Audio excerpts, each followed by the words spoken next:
Elle est inexprimable, incomparable. Elle est la reine des anges. Elle est l'amour des mondes. Tous les êtres la trouvent belle.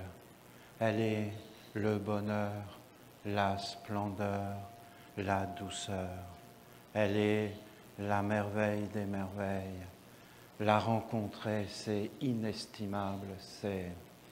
Elle est partout, elle change tout, elle t'entoure, elle te montre ce que tu n'as jamais vu. Elle est emplie d'amour. Les anges sont tellement dans l'amour de Dieu la Mère. Les anges sont dans la félicité de Dieu la Mère. La Mère est tout. Lorsqu'elle a dit que nul ne peut aller vers la grandeur, la beauté, la vie sans elle, c'est une parole d'une grandeur inégalée. La Mère, c'est au-delà de tout ce qui peut être exprimé. Comment exprimer la beauté de la vie, la sagesse, la grandeur, tout qui prend un sens, tout qui te parle à toi, tout qui est dans la communion. Nous venons d'un monde où il y a beaucoup de bruit. Nous venons dans un monde où il y a une grande confusion. Nous venons d'un monde où tout est perdu. Nous venons d'un monde où les choses s'arrêtent, elles ne sont pas sans frontières. Dieu, la Mère, est sans frontières. Quand elle te parle en entier. Elle ne te parle pas par des bouts. Elle ne te dit pas une parole. Elle ne te montre pas quelque chose. Elle est en entier. Elle te parle dans ton être tout entier. Elle est toujours entière. Elle est toujours pleine. Elle est toujours dans la plénitude. Et quand elle vient vers toi, elle t'éclaire. Elle te bénit. C'est la bénédiction. Comment vivre sans soleil? Comment vivre sans les fleurs? Comment vivre sans la beauté de la vie, sans la pureté de l'eau? À travers l'eau, Gabriel, c'est tout un monde qui apparaît. Vous comprenez, nous avons essayé de dire, voilà, c'est un monde supérieur, Gabriel, c'est un monde supérieur, c'est l'eau, et l'eau est un monde supérieur. Mais en réalité, quand tu es avec la mer, il n'y a plus de paroles, il n'y a plus de concept, tu le vis. Tu es simplement toi avec l'eau. Et il n'y a rien de compliqué, il n'y a rien de philosophique. Il n'y a rien de chercher même à comprendre. Tu es avec l'eau et tu vis avec l'eau et tu as toujours vécu avec l'eau. Et c'est une grande tristesse, mais ce n'est pas si important que ça. D'avoir pollué l'eau, d'avoir vécu sans eau, de ne pas avoir été conscient. Parce que dès que tu es avec la mer, c'est comme si tout était oublié. C'est comme si tout ce que tu avais fait n'était qu'une préparation, mais qu'en réalité, ça n'avait pas un grand intérêt. En fin de compte, ça n'avait pas d'intérêt. L'intérêt, c'était de retrouver la maman et d'être avec la vie universelle et d'être juste toi et pas l'autre. Et tout cela te paraît tellement ridicule. Et même toute ta vie te paraît ridicule. C'est comme une comédie, en fin de compte. C'est comme si tu regardais un autre être que toi-même et que c'était un autre qui avait vécu à ta place. Et que tu n'as jamais touché ton centre, que tu n'as jamais été. Ce n'était pas toi. Tu étais juste animé par des mondes qui n'ont rien à voir avec toi. Parce qu'en réalité, tu es chez toi, tu es dans ta maison, tu es avec la maman, tu es dans la grande famille. Si nous avons tous la même mère, alors nous sommes dans une grande famille. Si nous faisons tous la même expérience de la mère, qu'est-ce qui nous divise en réalité? C'est que nous ne sommes plus avec la mère. On va rencontrer la mère dans les grandes universités. On va rencontrer la mère dans les grandes écoles. Non, on va rencontrer la mère là où elle est, dans la nature. Dans la nature. Et vous entendez ces paroles parce que on ne peut pas les entendre. Moi, Olivier, je ne peux pas vous les transmettre. Il n'y a que la mère. C'est la mère. Il faut que tu sois avec la mère. Toi. Et moi, bien sûr. Moi avec toi, nous ensemble, et avec le tout. Et quand elle dit qu'il faut être fort et protégé, c'est parce que nous sommes dans un endroit sacré, unique. Il n'y a aucun mot pour exprimer ça. C'est comme une rencontre, c'est une merveille. Vous êtes des êtres tout à fait particuliers, puisque certains d'entre vous, là, au moment où je vous parle, ils sont partis dans la forêt. Il faut le faire. Il faut faire ça. Il faut le faire, cette expérience, à notre époque. Avant, les hommes faisaient ça, parce qu'ils voulaient être en harmonie. Ils voulaient se guérir. Ils voulaient ne pas sortir. Ils voulaient être protégés. Dieu, notre Mère, ne nous parle que de la protection. Mais vous comprenez que nous, même dans les mots, nous mettons des choses. Vous savez que quand on parle de quelque chose, c'est parce qu'en réalité, on veut essayer de comprendre. Mais la protection n'a rien à comprendre en réalité, elle est déjà là. Il suffit d'être d'une certaine façon. C'est pour ça qu'elle nous parle de nous éveiller, d'être véritablement nous-mêmes, et qu'après, elle veut qu'on ait un contact avec la terre, le réel. Mais c'est un contact de cœur, c'est un contact d'âme, c'est un contact de conscience. C'est un contact qui va tout bouleverser dans notre vie. C'est un contact qui va nous parler, qui va nous montrer des choses. Qu'en réalité, je vous dis que l'essentiel dans la vie, c'est de rencontrer la mère. Après, avec un peu d'expérience, qu'est-ce qu'on voit? Mais que la vie, c'est très court. C'est très, très court, très court. Et qu'en réalité, il ne se passe presque rien pour la majorité des êtres humains. Et la mère, qu'est-ce qu'elle dit? Elle dit que tu dois être dans une tradition.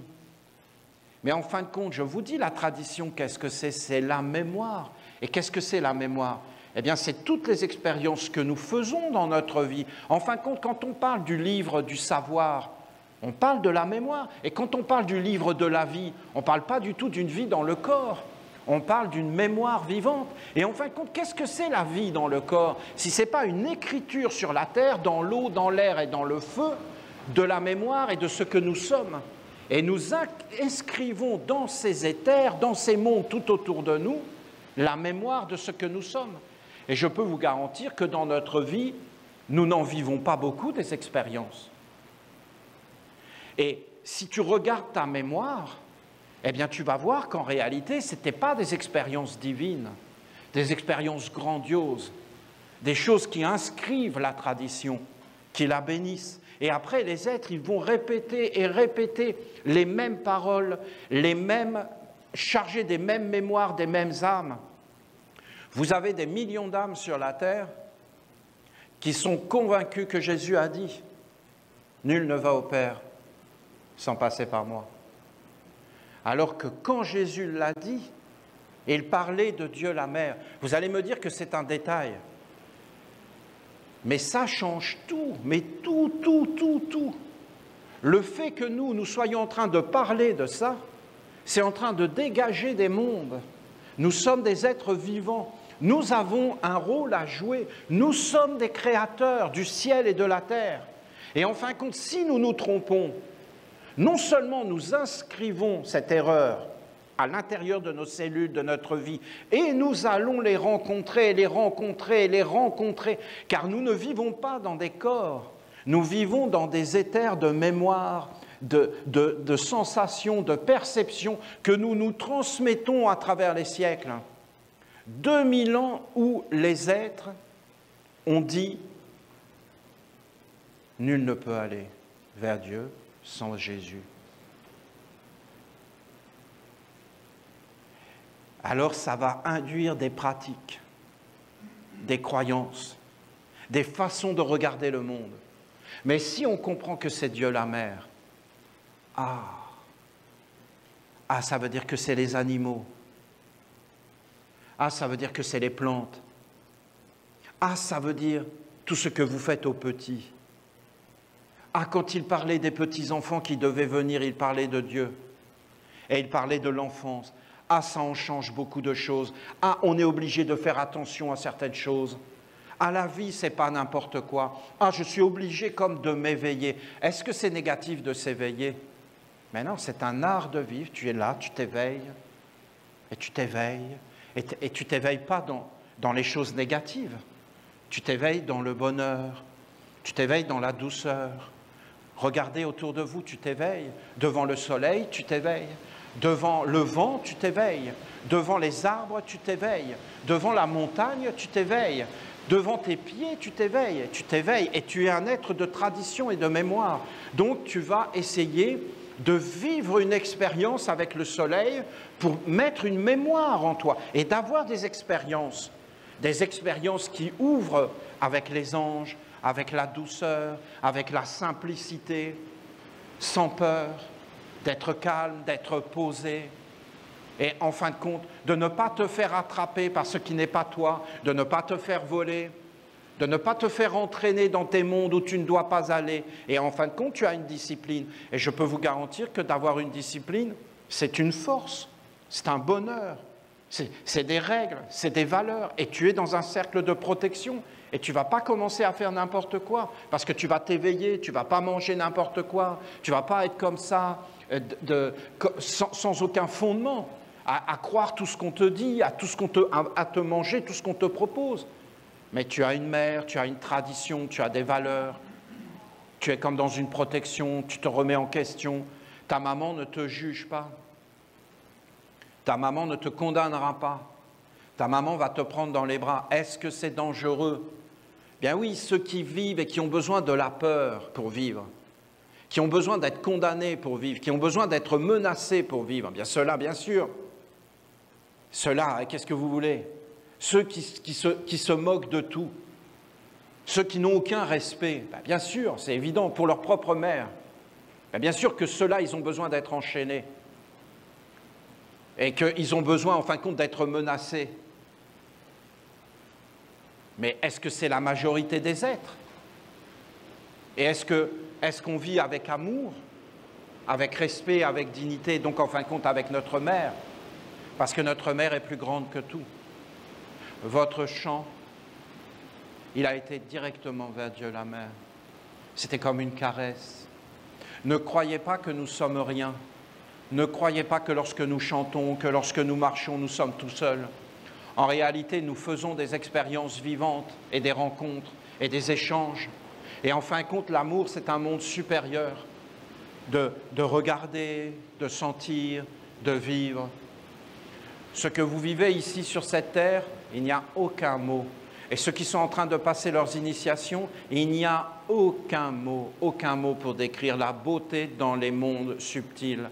Parce que c'est toute une tradition, une façon d'être qui est en train de renaître.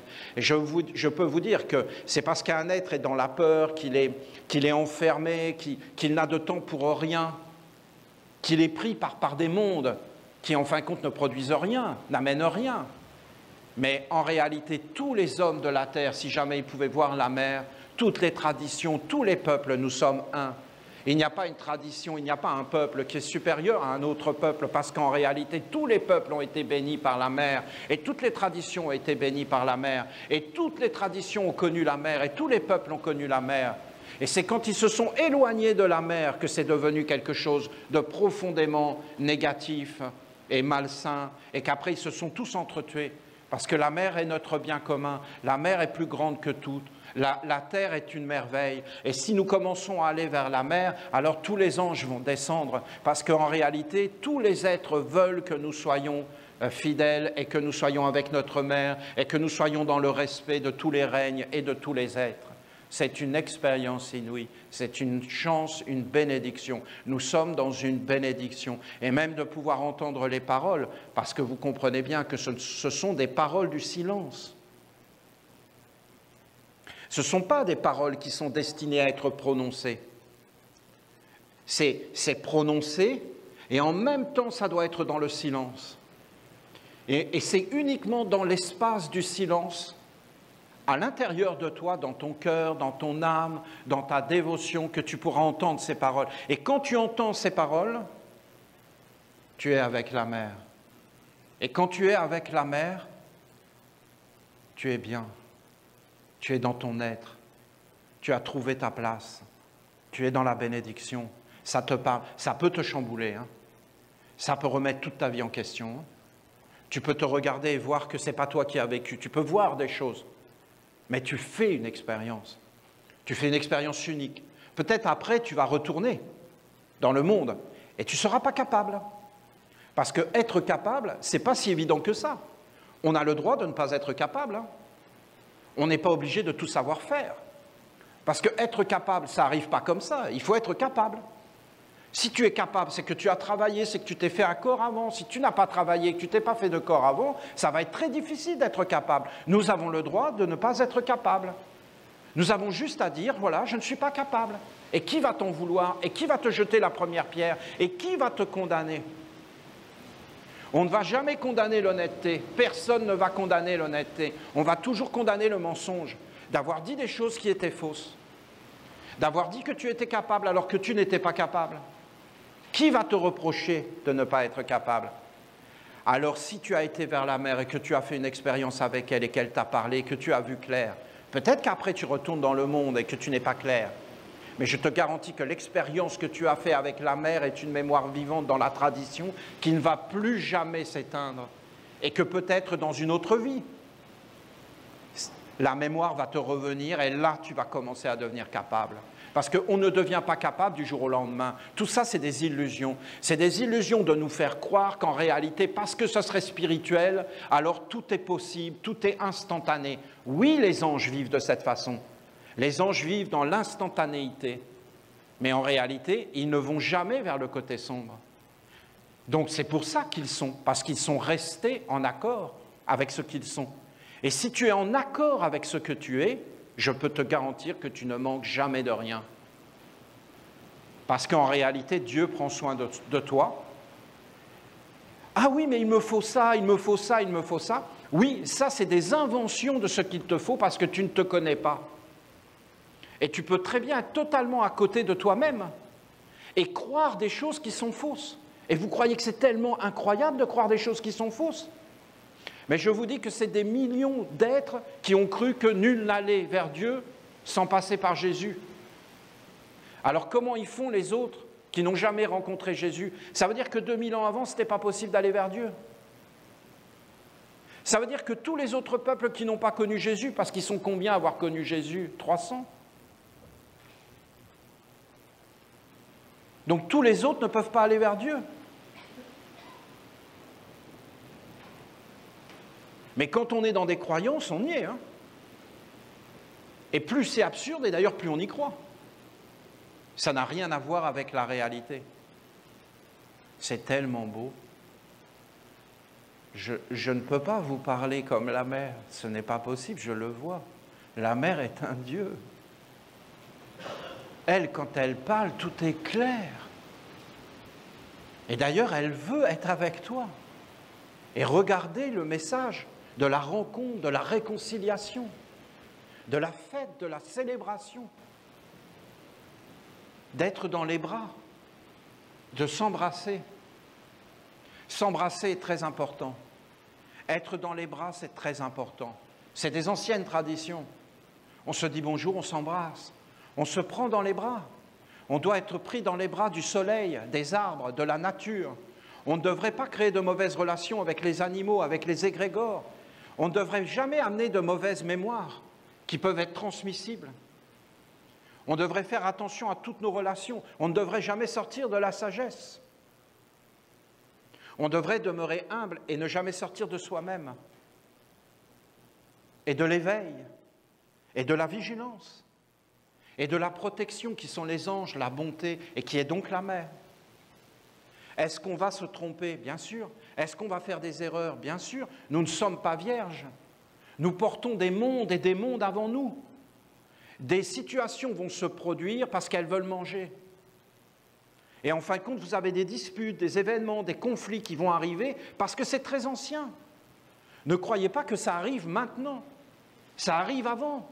Mais maintenant, ce que nous avons comme chance, c'est de pouvoir dénouer et mettre de nouvelles écritures. Alors nous devenons des créateurs. Alors nous changeons les choses. Alors nous faisons d'autres expériences. Alors la mémoire se modifie. Sinon, nous répétons sans arrêt les mêmes choses, les mêmes erreurs, de siècle en siècle et de génération en génération. Voilà, c'est une beauté, c'est une splendeur. À un moment donné, ce sera une extase. Il n'y aura plus besoin de parler. Nous serons avec notre mère, nous saturerons les éthers de mémoire. Je ne sais pas si vous voyez les projets qui sont en train de naître. Hein. Donc le jardin du silence, donc on ne parlera plus. Donc on ne fera que des expériences intenses et quand on ne pourra plus le supporter, parce qu'à un moment donné, tu ne peux plus le supporter, eh bien, hop, on sortira. Et on ira faire des choses, poser, tu comprends des choses. Peut-être il te faudra une vie pour le réaliser. Tu comprendras ta mission, tu comprendras pourquoi tu es venu sur la terre. Tu peux comprendre ça que dans le silence et que avec la mère. Parce que tu comprends, quelqu'un te dit quelque chose. Mais comment tu peux comprendre ce qu'il te dit? Il faut que tu vives les choses par toi-même. C'est vraiment tout ce que nous dit notre mère. C'est ça en réalité le chemin. C'est de vivre intensément les choses. Intensément la lumière, intensément les ténèbres. Oui, intensément les ténèbres. Ça veut dire que ça va être plus court. Ça va aller plus vite. Tu vas s'en sortir plus rapidement. Tu vas voir que c'est stupide. Tu vas voir que tu ne peux pas vivre là-dedans. Donc tu vas arrêter tout de suite. Parce que tu vas te dire, non mais ça va, je ne veux pas ça en fin de compte. Les ténèbres, c'est dangereux à dose homéopathique. On s'y habitue. On apprend à vivre avec. En fin de compte, on est éduqué par les ténèbres, qui nous donnent à dose homéopathique à travers des images, à travers des informations totalement absurdes. On s'habitue à l'absurde, on s'habitue à la cruauté, on s'habitue au mensonge, et après on accepte l'inacceptable. Alors qu'en réalité, ce n'est pas acceptable. Et si vous prenez un être qui est vierge, qui est pur, il se dit, mais qu'est-ce que c'est que ça? Ce n'est pas acceptable. Non mais attends, tu vas comprendre. Il faut t'éduquer pour apprendre à vivre dans le monde des hommes. Regardez toutes ces choses. En réalité, il faut aller intensément dans tous les côtés et voir jusqu'au bout des choses, intensément. Et vous allez voir que vous ne voulez pas vivre ça. Et vous allez voir que vous ne voulez pas aller dans ces conséquences et que vous ne voulez pas aller sur ce chemin-là. Et par contre, vous voulez aller sur un chemin de noblesse, de grandeur. Et la mère nous a parlé de la dignité. Alors vivez intensément la dignité. Vivez intensément la droiture. Vivez intensément la rencontre, sans faux semblant et sans masque. Et là, vous allez mettre au monde une expérience qui va être gardée dans le jardin, dans le village. Et dans le jardin, que la pureté et le respect de nos anciens. Par exemple, Louisette qui est enterrée là. Donc un grand respect et un grand hommage. Et là même, je peux vous dire, on peut aller vers une vénération et une dévotion. Car Louisette est une Essénienne qui est maintenant une ancêtre et qui nous a ouvert un chemin vers la lumière. Donc, tout ce qui était comme enfermé en elle va être digéré. Mais nous voulons voir la lumière, la beauté, la grandeur. Nous voulons appeler la splendeur. Nous voulons appeler les forces qui éclairent les mondes, qui amènent la douceur, le respect, la bonté, la sagesse, le bien commun, qu'aucun être n'est supérieur à un être dans une famille, et que notre mère est notre mère, et notre père est notre père, et il n'y a pas de préférence. Tous les êtres sont aimés, et en fin de compte, les animaux sont dans la dignité. Mais regardez, hein, les animaux sont dignes, véritablement dans la dignité. Les arbres sont dans la noblesse. Essayez de marcher, et vous dites, ces arbres sont des divinités, ils sont nobles. Essayez, et vous allez voir les sentiments qui vont venir vers vous. Ah, c'est une illusion. Ah, parce que c'est une illusion d'être bien ou d'être malheureux, c'est une illusion. Mais bien sûr que ce n'est pas une illusion. Tu le vis, tu es dedans. Et il faut mieux être bien dans la vie que d'appeler le mauvais. Et c'est un contrôle. Et si ça ne dépend pas de nous, alors nous n'avons rien à faire, alors nous subissons la situation. Alors tout est écrit. Mais si ça dépend de nous, alors c'est plus grand que tout. Mais ça dépend de nous, c'est ce que je vous dis. Voilà, je vais vous lire le message de notre mère.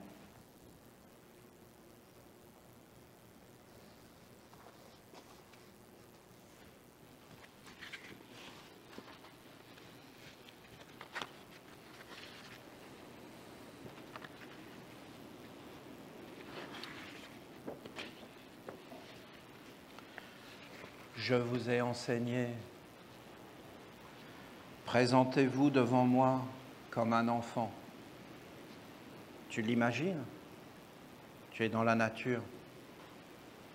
Et là, tu entends, sens, vis. Présente-toi devant moi comme un enfant. Et tu es dedans. Et là, tu vis qu'est-ce que c'est qu'être un enfant. Et là, tu as plein d'images qui viennent vers toi et qui te montrent un veau, qui te montrent un petit poussin. Et là, tu ne le vois pas simplement comme ça. Ça te parle à l'intérieur, intensément. Et ça s'inscrit en toi.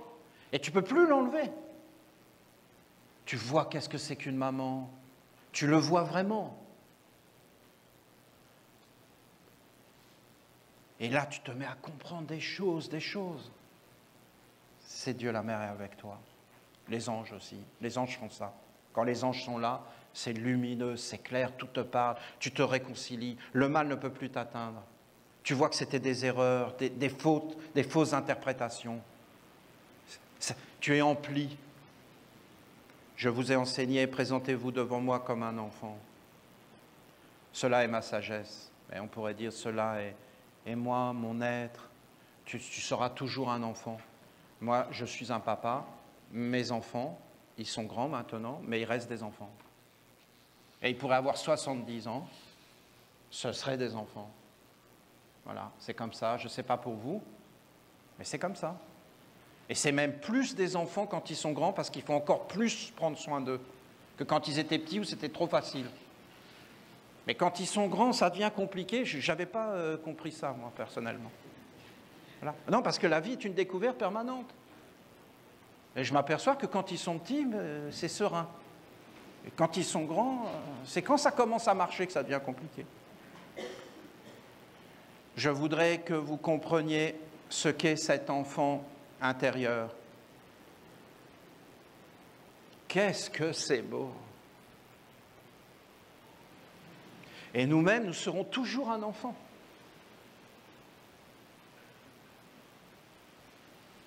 Mais des fois, devant des fonctionnaires, mais j'ai envie de leur dire, hein, non mais rappelle-toi qu'on était dans le bac à sable et qu'on jouait ensemble. Qu'est-ce qui t'est arrivé, mon gars, là? Non, parce qu'ils perdent la mémoire. Ils y croient vraiment. Tu leur mets l'uniforme, et le sifflet, et ça y est. Ils y croient, mais c'est que du cinéma. Hein. Parce que quand ils rentrent à la maison, c'est la femme qui a l'uniforme, le sifflet et la matraque. Alors les procureurs et tout ça, c'est énorme. Ça, c'est vraiment des métiers de pervers. Bon, mais bon, il ne faut pas que j'arrête, il faut que j'arrête. Bon, voilà. Alors souvent, bah oui, mais bon, j'ai le droit de m'amuser. Hein?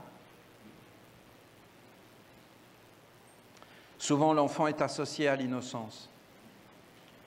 Il est la pureté originelle, ce qui n'a pas encore été abîmé et gâté.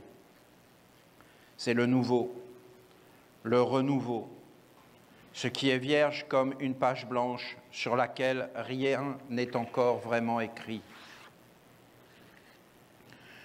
Je voudrais que vous preniez conscience que l'enfant est un monde et un être particulier. Voilà. C'est un monde. Et en fin de compte, vous avez 7 mondes. Mais c'est bien hein, de se rappeler de tout ça.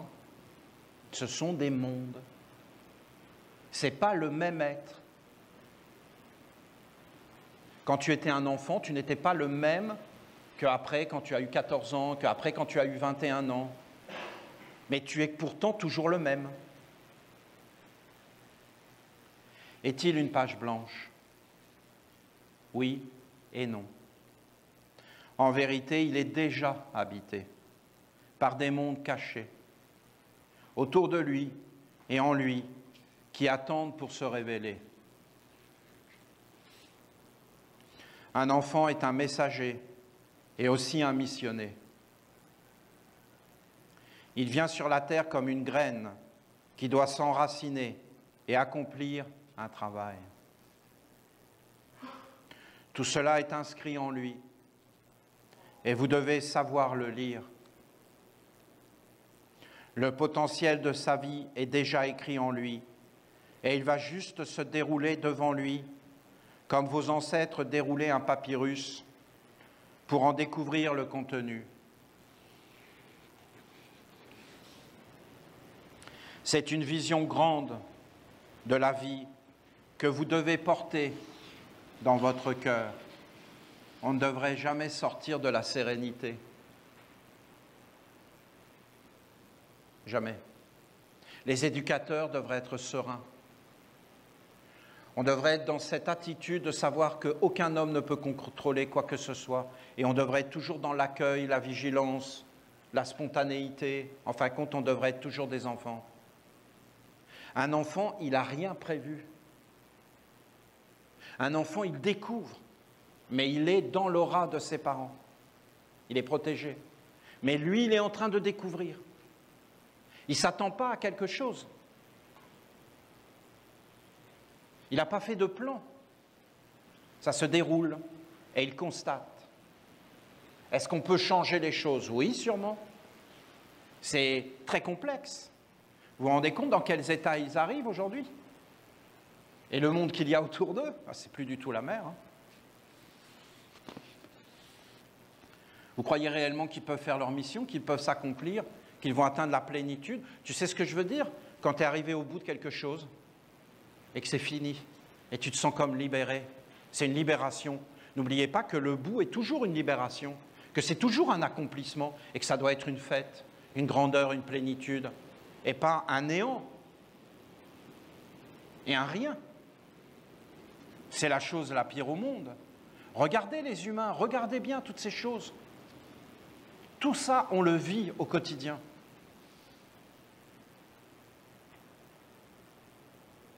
Tout cela est inscrit en lui. Et vous devez savoir le lire, c'est le nom de la mère. Ce potentiel de sa vie est déjà écrit en lui, et il va juste se dérouler devant lui. C'est une vision grande de la vie que vous devez porter dans votre cœur.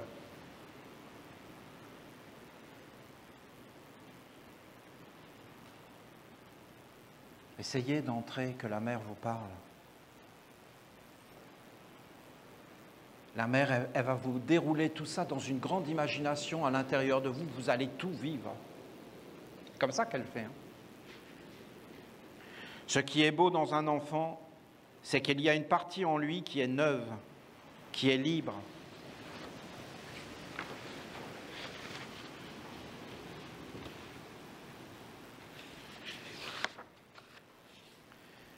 Qui reste à écrire. C'est une grande protection qui permet d'offrir une nouvelle chance, de prendre un nouveau départ, sans être abîmé par le côté cynique et désabusé, désenchanté d'une certaine intelligence de la vie. On devrait être des enfants, donc on devrait avoir cet espace libre pour la découverte en permanence à l'intérieur de nous. C'est ça qu'elle veut nous dire. On devrait avoir un espace vierge, inviolé, pur, toujours dans la candeur, toujours dans la découverte, pas formaté, pas enfermé, pas dans le savoir qui ferme tous les chemins. Ah, j'ai compris, donc ça n'a plus d'intérêt. Non, toujours dans le renouveau.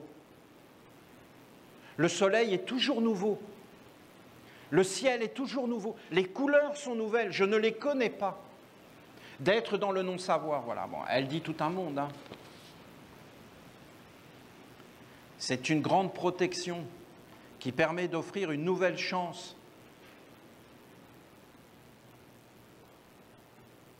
Sinon, il faut que tu meures pour redécouvrir les choses.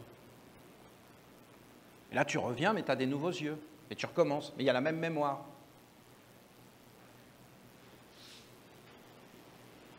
Sans être abîmé. Quand je vous enseigne de vous présenter devant moi comme un enfant, d'être cette partie d'innocence, cette chance, cette possibilité de communion, cette non-séparativité, cette pureté, un enfant est vivant et il vit pleinement. Ah, tu es malheureux. Oh, je suis malheureux avec toi. Je pleure. Je suis vraiment triste. Je suis triste. Je ne fais pas semblant, ce n'est pas une convention. Je ne te dis pas « Oh mon pauvre, qu'est-ce qui t'arrive ?» Puis en réalité, je m'en fous parce que j'ai le match de foot à regarder à la télé. Les gens ne comptent plus. Rien n'a d'intérêt. Personne n'existe à part moi. Et moi-même, je n'existe pas parce que je ne sais pas qui je suis. Donc personne n'existe. Et un enfant ne fait pas ça. Un enfant, il va vraiment être triste avec toi. Ou alors, il va être fou de joie. Et il va être avec toi. Comment on fait pour comprendre un être? Il faut être lui. Il n'y a que les enfants qui savent faire ça. C'est subtil ce qu'elle dit. Hein. C'est pas facile à expliquer. Je ne sais pas si j'y arrive ou pas. Voilà. Quand je vous enseigne de vous présenter devant moi comme un enfant, d'être cette partie d'innocence, « Ah, bonjour !» « Ah, mais je te connais, toi. » C'est fini. C'est écrit. C'est étiqueté. Il y a même des codes barres maintenant. Cette chance, ce possible, cette communion, cette non-séparativité, je peux vous dire que tu en comprends. Quand tu comprends les expériences des autres et que tu les vis toi-même, tu n'es plus obligé de les vivre dans ta vie. Donc l'amour guérit tout. En fin de compte, les enfants sont le grand remède. Hein. Et les enfants, si on parle clair, c'est Dieu qui vient sur la terre pour nous parler. Dieu vient toujours comme un enfant, toujours. Et Dieu parle comme un enfant. D'ailleurs, quand vous écoutez les enfants parler, ils en disent des choses. Ils en disent. Si on sait les écouter. Est-ce qu'on a le temps de les écouter? Et surtout, est-ce qu'ils ne vont pas nous déranger? Et à mettre une remise en question.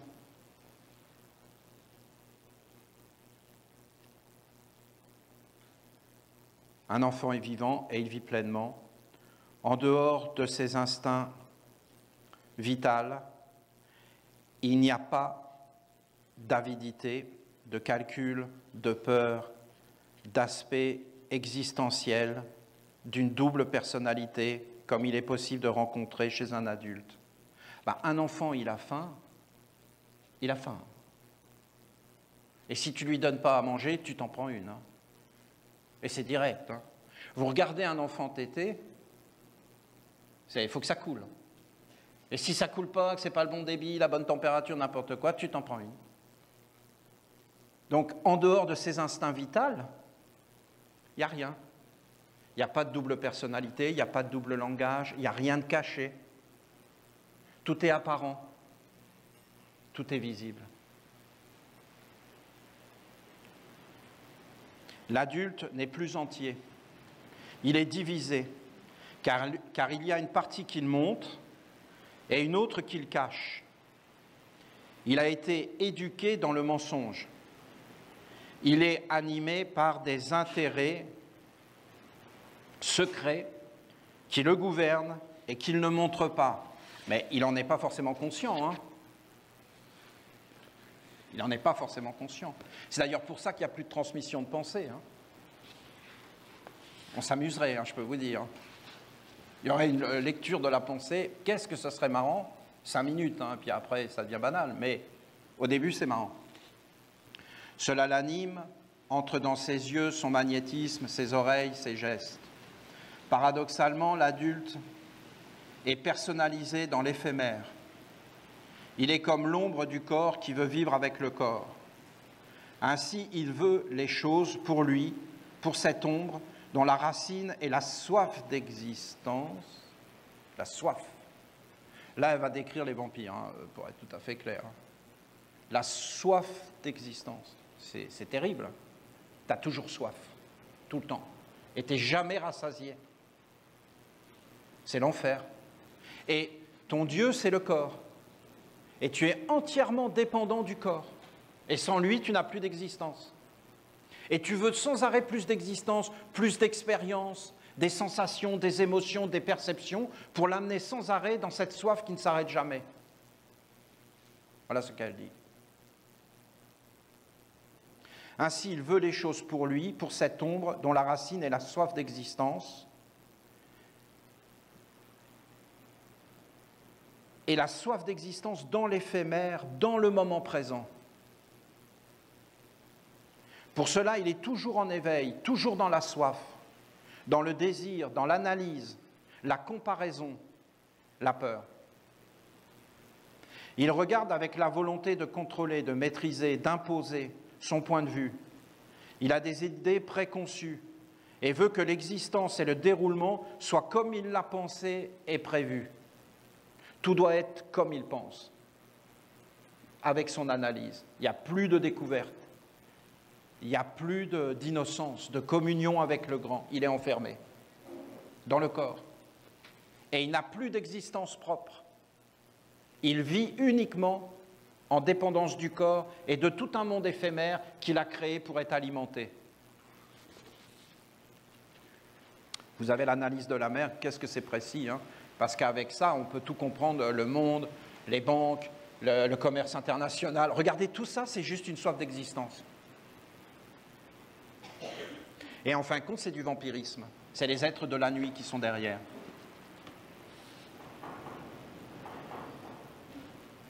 Je ne dis pas que cette façon d'être est négative en soi, mais reconnaissez que l'homme n'est pas réellement un sage. Qu'est-ce que c'est bien dit? Elle ne juge pas. Il veut par rapport à ce qu'il est, et il est par rapport à ce qu'il perçoit et conçoit. Au début, il est une page blanche, et lorsque l'écriture apparaît et agit,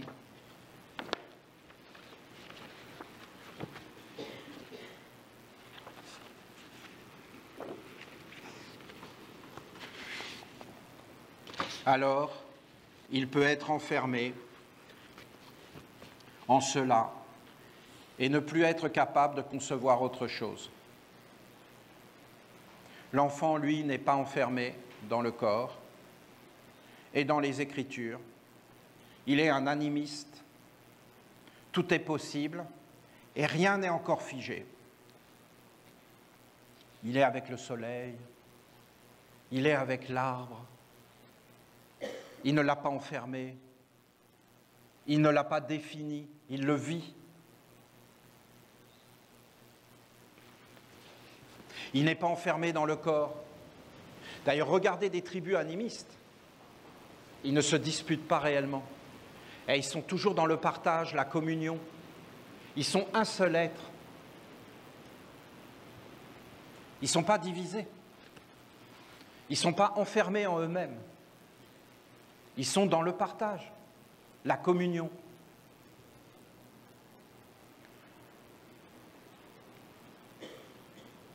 Il y a toujours en lui une page blanche, une virginité de l'âme, un monde supérieur où tout est possible. Il est souple et instinctif. Il sait naturellement. Il sait sans savoir. Il agit en accord avec la nature, en fonction de son potentiel, sans subir l'envoûtement de l'ombre qui est née du corps et qui veut absolument vivre pour elle-même, animée par la peur, le calcul, la comparaison, le double langage, le jugement, l'analyse avide, gouvernée par l'œil et l'oreille malade. L'enfant est un être franc. Qu'est-ce que c'était un joli mot, franc? Quand il est joyeux ou triste, il l'est. Il n'y a pas de place, il n'y a de place pour rien d'autre. Un enfant, il ne contrôle pas son visage. Si tu commences un enfant qui commence à avoir peur, ça se lit. Il est étonné, ça se lit. Après, il apprend à contrôler son visage. Au début, il est étonné. Il sort un gros mensonge, il voit que ça marche. Alors il est là, ça se voit, c'est sûr que ça se voit, je me rappelle, hein, je vous parle de moi. Ça se voit, surtout que mon grand-père est un sage. C'est un dieu. Bon, allez, j'en sors un gros, là. Il le voit, non, il ne le voit pas, mais il ne le voit pas. Je suis invisible grâce au mensonge. Je peux dire n'importe quoi. Regarde l'idiot, il va faire ce que je dis. Et ça y est, t'es dedans. T'es plus... Ah, c'est pas facile, hein?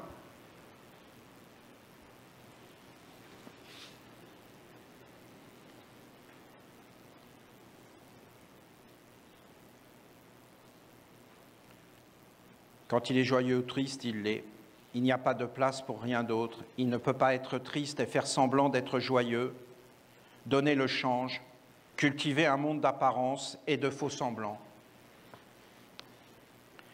L'adulte sera joyeux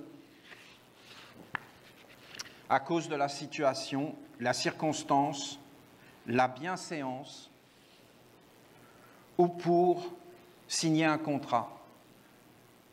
Pour lui, le regard de l'autre est important car il sait que derrière, il y a un monde qui va lui donner la vie ou la mort. C'est évident, hein? Vous n'allez pas chez votre banquier en string, quoique ça peut marcher, ça, chez le banquier en string. Mais disons, ça dépend qui. Bon, voilà. Donc, il faut avoir tout l'attirail qui va avec, mais ça peut marcher. Donc, non, mais il est important de connaître le monde des hommes, hein, soyons bien clairs, hein, et de savoir comment ça marche. Parce qu'il ne faut pas se mettre dans la faiblesse. Hein. Et on ne contrôle pas ce monde-là, vous comprenez? On peut le contrôler quand on comprend réellement comment il marche. Mais on aura le contrôle si on arrive à demeurer un enfant. Mais c'est évident que l'enfant, il faut le cacher, parce qu'il y en a des prédateurs. Hein. C'est un truc de dingue. Hein. Vous savez que le diable, si tu veux lui plaire, il faut lui donner les enfants. Ils adorent ça. Ils adorent cette innocence. Bon, je ne vais pas vous parler de ça, ça va devenir glauque. Hein. Non, mais il faut savoir que c'est ça qui gouverne le monde. Hein. C'est la soif de cette innocence, de cette beauté, de cette pureté. C'est ça qu'ils veulent. Hein. C'est Dieu. L'adulte, il sera joyeux par obligation, par nécessité, par politique. Finalement, l'adulte est dans un monde de conflits, de guerres, dans lequel, pour réussir, il faut toujours être à son avantage et être rusé et calculateur. L'adulte vit dans un monde de prédateurs, oh c'est beau, dans lequel il y a un gâteau à partager. Mais bon, il y en a qui auront des miettes et il y en a qui vont lécher le sol et il n'y aura plus de miettes. Pour avoir sa part, il faut remplir certaines conditions et obéir à certaines règles. Ces règles ne sont jamais dites, car c'est un monde gouverné par l'obscur et le non-dit. L'existence de l'adulte est éphémère, car il est une ombre qui est née du corps, qui cache le soleil. Sa vie est dépendante du corps, et donc il cherche toujours qui il est, et toujours il veut être et affirmer sa vie. C'est-à-dire que s'il ne fait pas des efforts pour savoir qui il est perdu. Parce qu'il n'est pas. Donc il est toujours en train de réactualiser, et il ne peut jamais garder quoi que ce soit. Et dès qu'il arrête, il perd tout ce qu'il a. Parce que quelqu'un d'autre lui prend. On se demande si on a envie d'être des adultes quand on entend tout ça. Sa vie est dépendante du corps, rien d'autre ne l'intéresse, et c'est pourquoi il sent au plus profond de lui qu'il est inutile et vide. Et vous savez ce qu'il fait à la fin? Eh bien, il place tout ça sur ses enfants, en disant « réussis là où moi j'ai échoué ». Et il lui met le poids, pour dire « il faut au moins que j'ai fait quelque chose de bien dans ma vie », et qu'il y ait une continuité, sinon ça veut dire quoi? Qu'il n'y a rien. Beaucoup d'aides, d'ailleurs, ont des enfants à cause de ça, pour se sentir utiles. Et le sommet des sommets, c'est Dieu. C'est de mettre Dieu au monde. Ce que nous a montré les Esséniens d'il y a 2000 ans. Ils cherchent le moyen de combler ce vide par toutes sortes d'activités qui n'ont aucun intérêt à ses yeux, car sa seule préoccupation, c'est sa soif d'auto-existence et la volonté de combler ses intérêts mortels. L'enfant, lui, est vivant de tout ce qui l'anime. Il veut avec intensité parce qu'un monde veut en lui, et ensuite, lorsque ce monde est passé, à l'image des constellations étoilées, il voudra autre chose. Fin de compte, un enfant, il est en accord avec l'univers. Et il vit avec l'univers. Et il vit les choses, pas simplement terrestres, mais dans des mondes. Et bien sûr, il vit dans l'aura de ses parents. Et donc, du gouvernement de ses parents. Et donc, dans les constellations que les hommes disent, voilà Mercure, c'est ça, voilà Vénus, c'est ça, voilà Jupiter, c'est ça. Et donc, en fin de compte, après, ça crée des mondes, et les enfants sont dedans. Parce qu'ils sont comme impressionnables. Ce mot, d'ailleurs, est très beau. D'avoir des impressions. Donc, d'être impressionné. Donc, d'être écrit par mes perceptions, par mes sensations. La mère veut que nous prenions soin de l'enfance.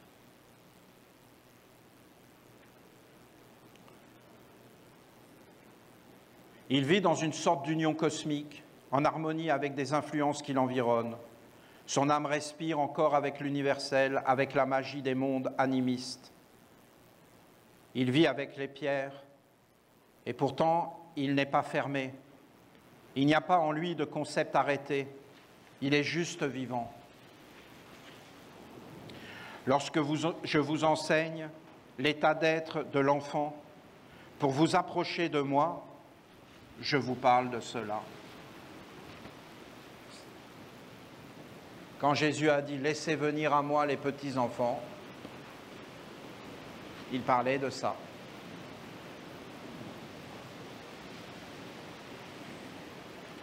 Si je prends l'enfant dans mes bras,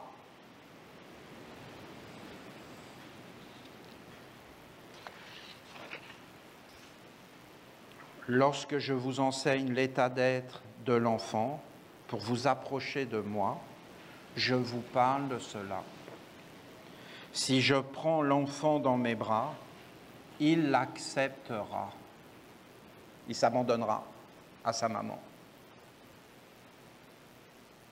Il acceptera que sa maman le prenne dans ses bras. Et il s'abandonnera à sa maman. Et il vivra avec sa maman. Donc la peur le quittera.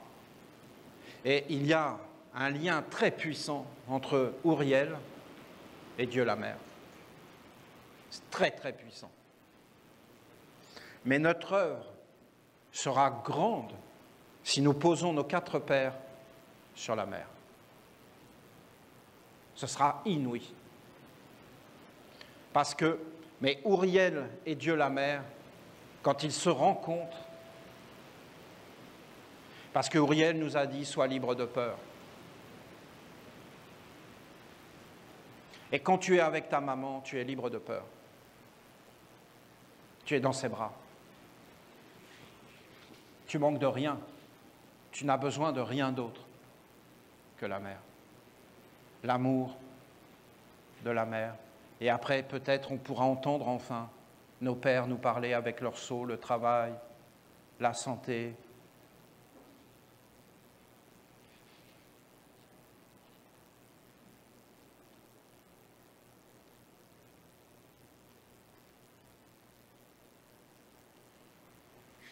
Qu'est-ce que c'est beau, là, cette parole est très belle. Si je lui montre un objet, une situation, une image, il la regardera et sera dans l'étonnement. Pas crispé, pas sur la défensive, rien à prouver. S'il vit une expérience, il la recevra. Peut-être qu'il ne la comprendra pas, mais il la recevra et il la vivra. Il ne refusera pas. Il ne se protégera pas. Il ne s'enfermera pas. En fait, l'enfant s'en remet à son parent et en cela, il est admirable. L'adulte s'est éloigné de moi.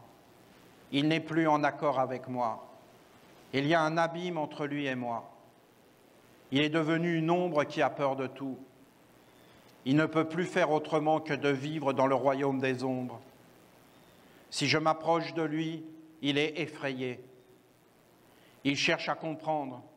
Il veut des réponses qui correspondent à ses attentes, à ses besoins, à ses exigences, à ses croyances. Tout en lui est structuré, programmé, écrit, et il ne peut en être autrement, car il est identifié à un monde, celui des ombres, et il ne peut concevoir un autre monde et une autre façon d'être. Il va dire qu'il est ouvert, mais c'est juste une apparence qu'il se donne. Et si son être s'ouvre à la lumière dans le réel, alors il est effrayé. Et même dans les bras de sa maman, il se débat et cherche à s'enfuir. Un enfant a une part de virginité en lui, une terre de silence, un jardin de senteurs qui laisse une part d'éternité, d'impersonnalité, qui fait qu'il est possible d'accepter l'inconnu et de partir à la découverte sans se crisper. L'enfant est éducable, alors que l'adulte, non. L'enfant est entier et il vit pleinement, alors que l'adulte est divisé et il est double et il se cache. Pour l'atteindre, il faut briser la carapace afin de reconstruire à partir du centre. Cela est compliqué et demande une maîtrise particulière.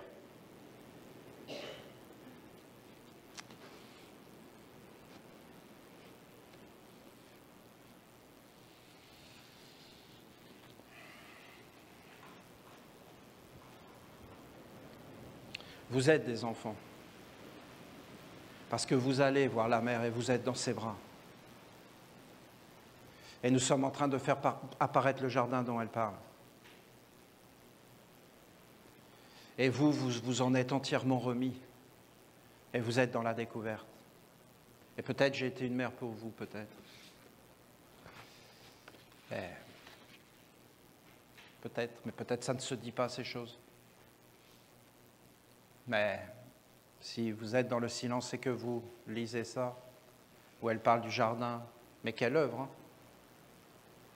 Et il faut vraiment être comme un enfant pour aller dans ce jardin et être dans le silence et s'en remettre à un monde supérieur. Vous êtes grandement beau. Elle parle de vous, hein? Pour elle, vous êtes les enfants de la lumière. Je vous le dis, hein?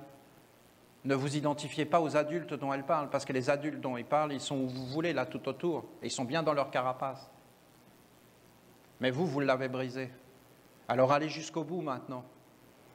Et allez à la rencontre. Simplement, détendu. Le résultat, c'est le bonheur. C'est le bien-être. C'est d'être ensemble dans le partage. C'est d'être une famille. C'est de tisser des liens, c'est de se soutenir. C'est d'être droit, d'être strict, d'être en éveil, de se redresser. C'est vraiment beau, regardez. L'enfant est éducable, mais vous êtes éducable. Nous sommes éducables.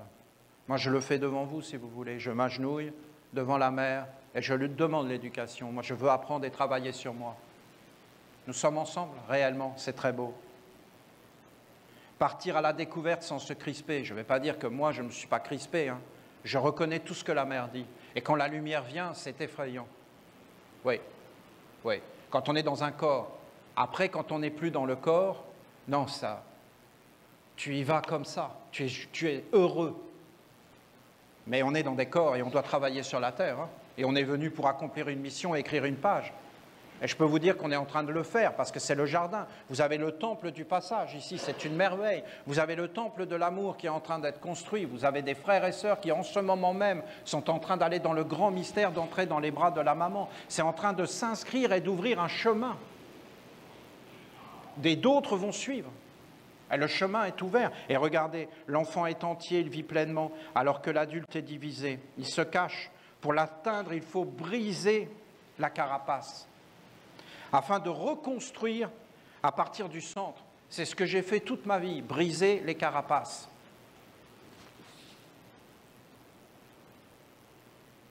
Cela est compliqué, je vous confirme que c'est compliqué. Et demande une maîtrise particulière, je vous confirme que ça demande une sacrée maîtrise. Parce que les êtres que tu viens aider, ils vont se retourner contre toi. Personne n'aime un réveil matin. On sait très bien qu'à la fin, il finit dans le mur. Alors parler d'éveil, ça va 5 minutes. Ben oui.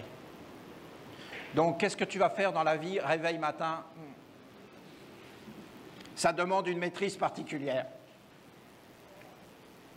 Cela est compliqué. Venir vers moi, c'est être prêt à réapprendre, et donc cela nécessite une force, une stabilité et une certaine maîtrise.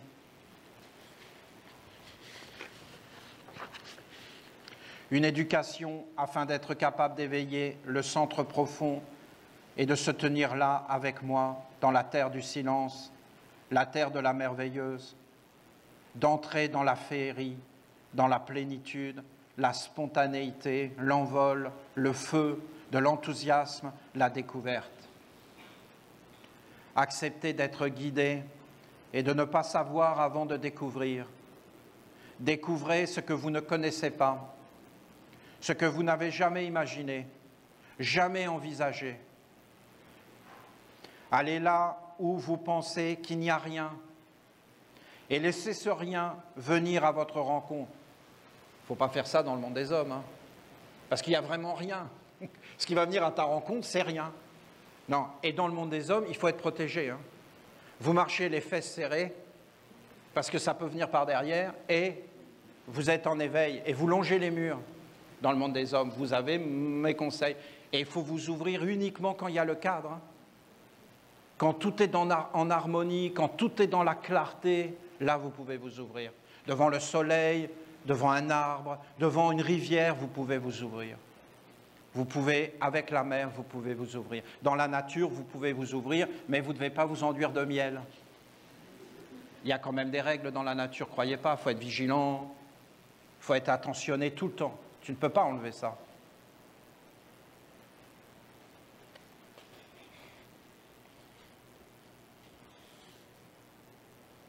Bien sûr que vous devez être avec moi, voilà.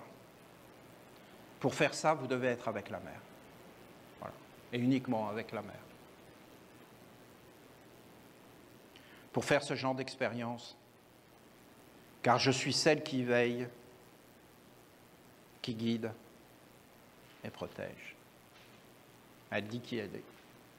Elle veille, elle guide et elle protège. Et elle prend soin toujours de toi, de tous les êtres, hein, de tous les êtres. Nous sommes prédestinés à rencontrer la mer. Ce message nous le montre. Toute l'œuvre que nous avons faite était destinée. Et nous nous sommes préparés pendant des années et des années à vivre la vie que nous vivons et à bâtir ce jardin d'Uriel. Et en fin de compte, que la mer apparaisse dans ce jardin et que notre mère s'unisse avec les 4 archanges. Et que ça devienne pour nous une vérité que nous pouvons transmettre aux générations futures et que la terre sera changée de nous. Nous aurons accompli notre mission d'âme tous ensemble.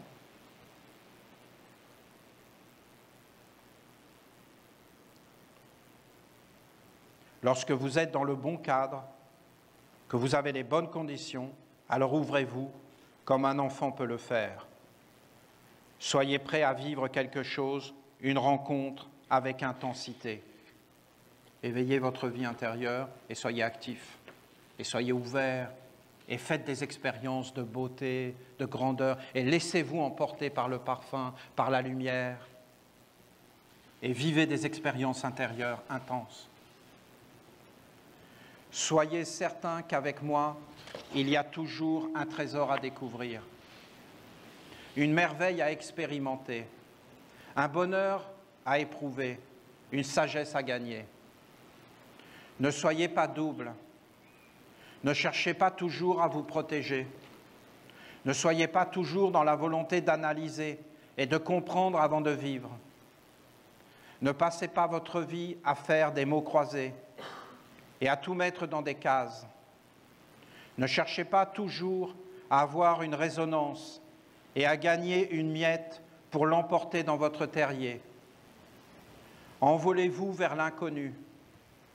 Accueillez le renouveau, la résurrection et la vie grande.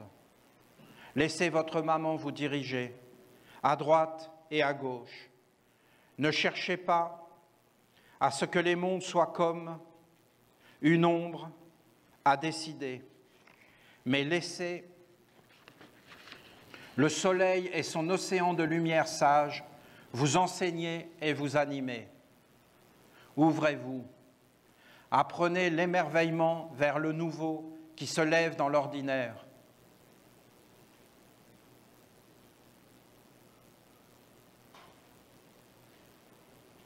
Mon parrain, il faisait ça. Mon arrière-grand-père, Eugène. C'est vraiment vieux Eugène, je ne pense plus que ça existe. Hein. Et lui, il avait été déporté. Il avait connu 2 guerres. Je l'adorais. Et lui, quand il mangeait, il finissait toujours son assiette. Et c'était toujours... Il avait une attitude, il m'a énormément impressionné. Vous comprenez? Impressionné. Il m'a imprimé ma page. Et je l'aimais beaucoup. Et je l'embrassais tout le temps. Parce que moi, je n'embrassais pas comme ça, vous voyez. Je l'embrassais. Les adultes me disaient, mais va-t'en maintenant. Ils en avaient marre. Mais lui, il n'en avait jamais marre. Je pouvais l'embrasser 1 heure, je l'embrassais 1 heure. Et en fin de compte, il me laissait l'embrasser. Et j'aimais beaucoup qu'il me laisse l'embrasser. On a envie de s'embrasser, non? Et on n'a pas envie d'être repoussé. Et lui, il avait cette qualité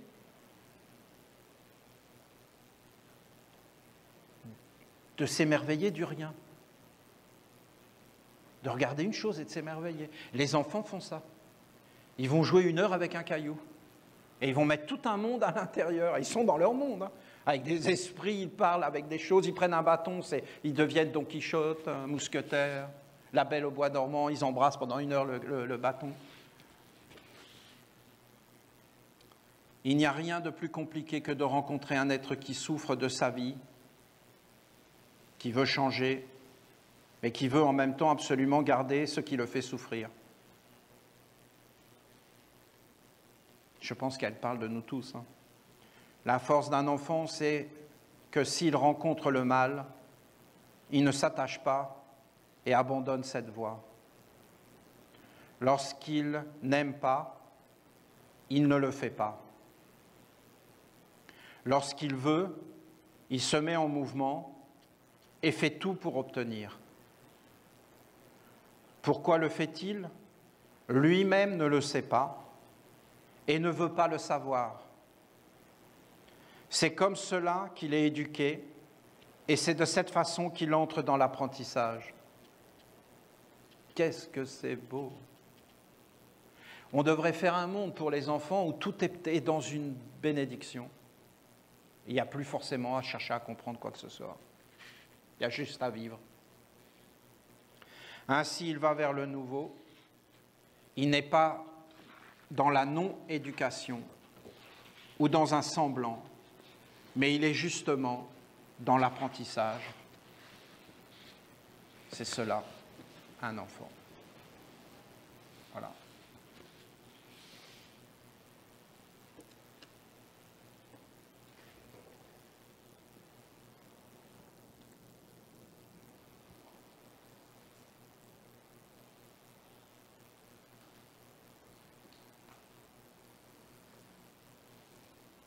Vous êtes content? C'est beau, c'est vraiment beau. C'est beau, mais qu'est-ce que c'est beau? C'est beau, hein? Je vous le dis, c'est beau. C'est beau. Beau, beau, beau. C'est vraiment beau. C'est incroyablement beau. C'est grandiose. C'est sublime.